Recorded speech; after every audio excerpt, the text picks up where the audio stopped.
Steve. Hey, what's going on, Joe? I need a good lie. Oh, okay. How about the whole man walking on the moon thing, you know? you can see the strings, people.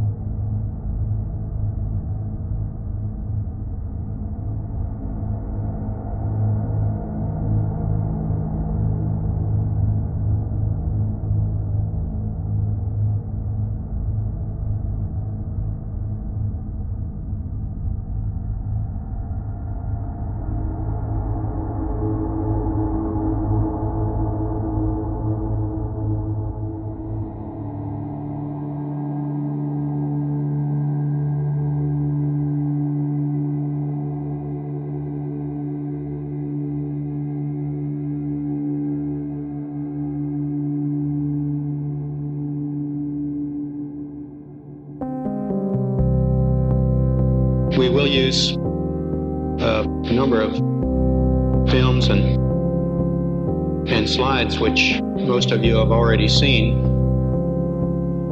and with the intent of pointing out some of the things that we observed on the spot which may not be obvious to those of you who are looking at them here from the surface of Earth.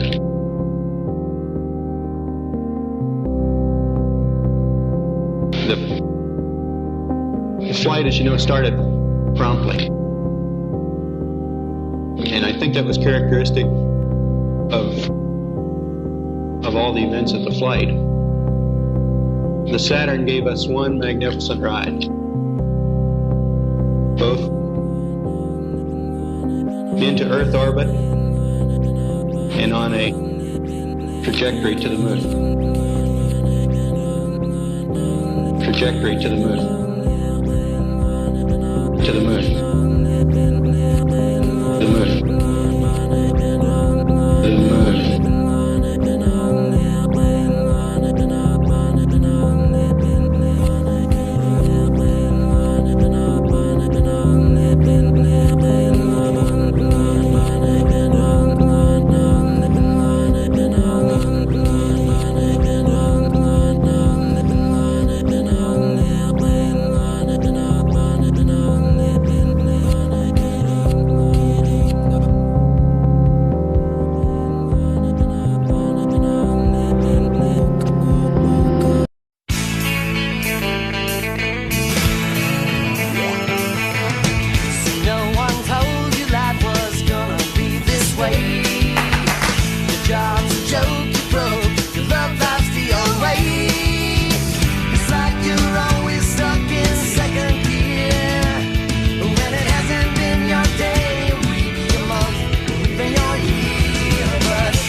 I'm Don Pettit.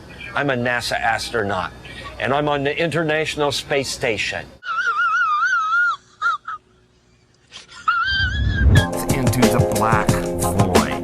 It's into the black void. We were never able to see stars. Into the black void. And we do not see stars. As you can see the stars. Oh, yeah. We were never able to see stars. As you can see the stars. The sky is deep black. As you can see the stars. We were never able to see stars. As you can see the stars. I don't remember seeing any. And we do not see stars. The sky is deep black. And we do not see stars. When viewed from the moon, as it is when viewed from cislunar space, the space between the Earth and the moon, the space between the Earth and the moon.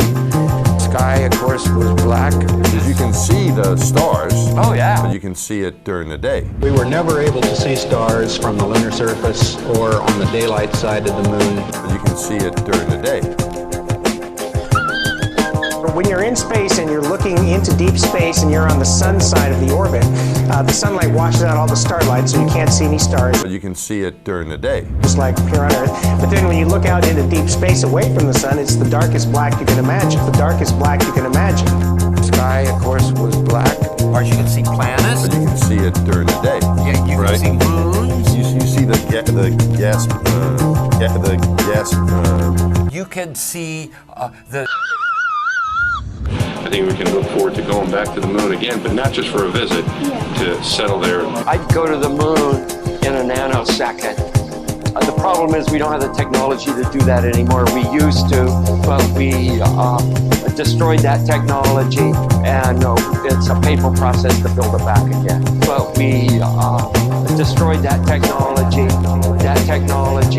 but we destroyed that technology. We destroyed that technology, I'd go to the moon, but we destroyed that technology, and it's a painful process to build it back again. I'd go to the moon, we destroyed that technology, I'd go to the moon. Right now, we only can fly in Earth orbit. That's the farthest that we can go. And this new system that we're building is going to allow us to go beyond and hopefully take humans into the solar system to explore. So the moon, Mars, asteroids, the moons, there's a lot of destinations that we could go to. The moon, Mars, asteroids, the moon. The sky, of course, was black. I see, so many stars and planets. It's a palpable blackness. It's not just dark. It's forever. No, don't give me that NASA bullshit. And we cannot see stars. You can see the stars. The zodiacal line. And we cannot see stars. We were never able to see stars. You can see the stars. Oh yeah. There really are billions and billions of stars, and you can see them. And we cannot see stars. And you can see them. We were never able to see stars. And you can see them. I don't remember seeing any. But you can see it during the day.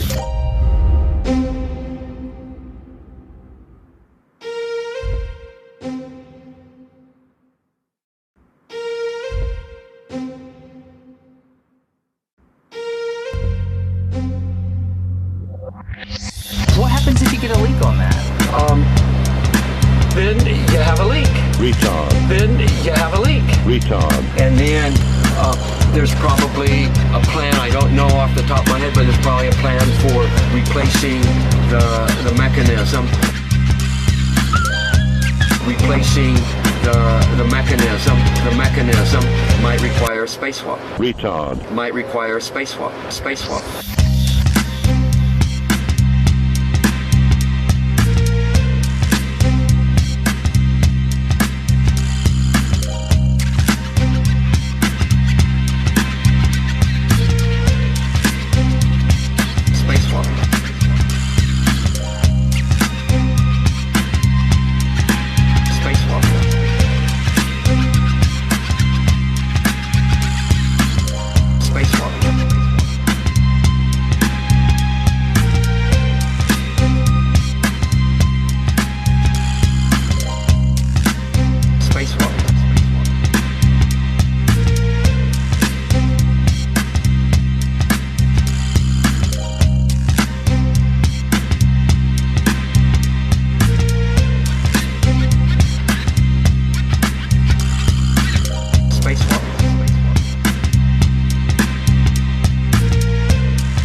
You can see the stars. Oh yeah. The sky blacker than black, but you can see it during the day. Yeah, you can, and there's more than stars. You can see planets. You can see moons. You see the gas Magellan clouds of the you see galaxy. the Magellanic clouds. Magellanic, but you can see it during the day. We were never able to see stars.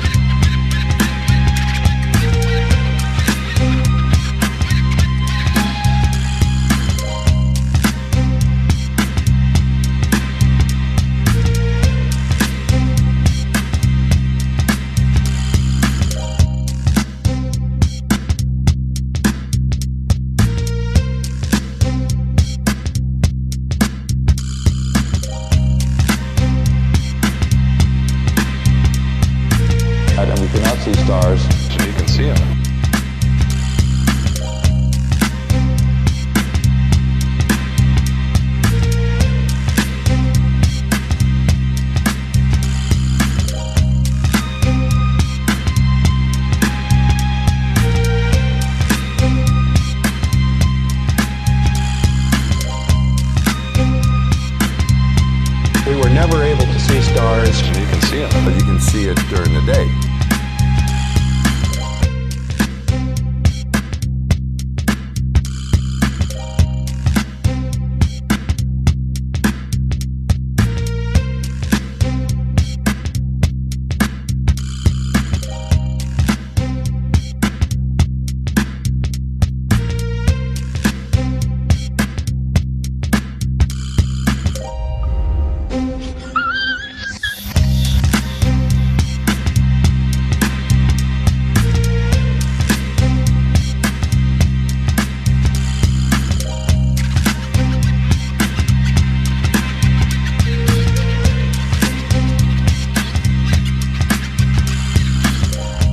It's called real good engineering.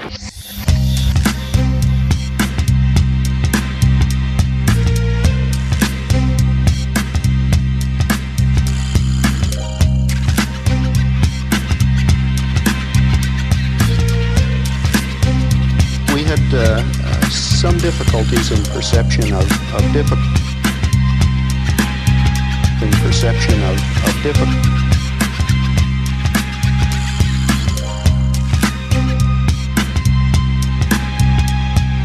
So it's more like floating in water all the time, not swimming in water, because you can't pull against the air. You can't pull against the air. It doesn't, I'll show you, it won't take me anywhere. It doesn't, I just stand here. Oh, maybe I'm rotating a tiny bit. You can't pull against the air. Oh, maybe I'm rotating a tiny bit. NASA bullshit. Then you have a leak. Retard.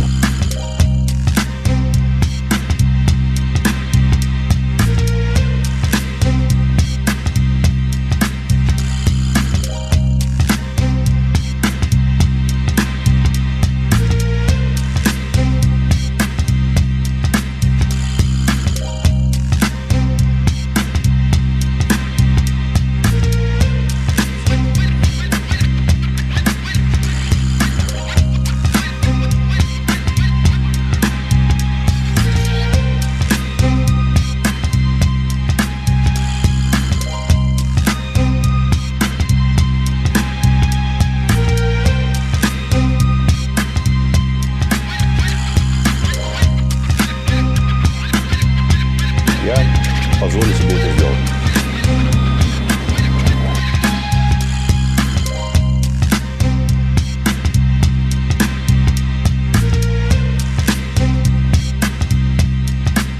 Real good engineering.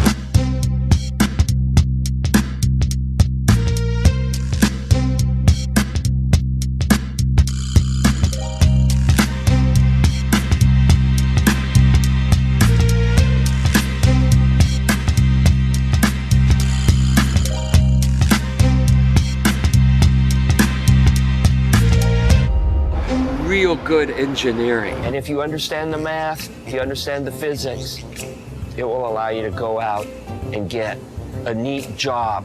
A job sort of like mine, where you're an astronaut and you can fly in space.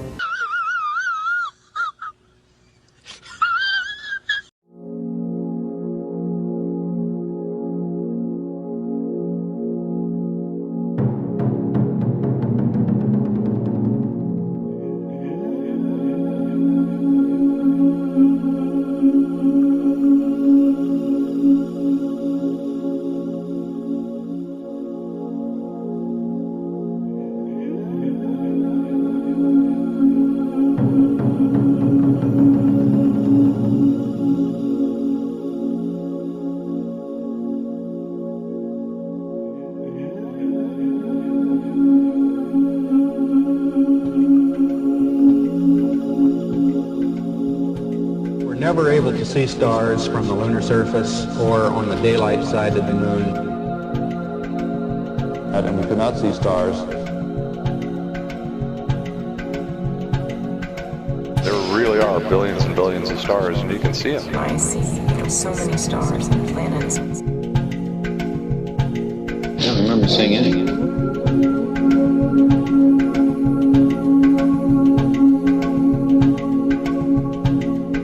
As you can see see the stars. Oh, yeah. And pretty much all the time you can see the stars. It's not a black cool void. thing. I mean, it's black, but there's all kinds of little polka dots. There's all the stars there. The cool thing is about it, you can see it during the day. Yeah, you can, and there's more than stars. You can see planets. You can see moons. You see the gas, Magellan clouds of the you Milky Way see galaxy. the Magellanic Clouds. Magellanic, see, I just went to Well, Magellan there's a large clouds. one I and didn't a want to. small one, right?